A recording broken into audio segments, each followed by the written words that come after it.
ஏதோ கனா கண்டு சட்டென்று விழிகளை திறந்த வெண்ணிலா எதிரில் இருக்கும் இருக்கையில் அமர்ந்து விழிமூடி உறங்கும் செழியனை கண்டு நிம்மதி பெருமூச்சு விட்டாள். ஏனோ அவளது விழிகள் உறங்கும் அவன் அழகை ரசித்தது.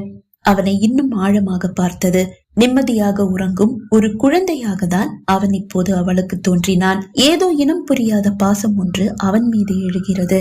வாஞ்சையாய் அவனை பார்த்தவளுக்கு ஒரு தாய் போன்று அவனை வாரி அணைக்க தோன்றியது. இது தாய் பாசமா என்ன? அவள் மனதில் கேள்வி எழ அவள் உடல் நடுங்கியது.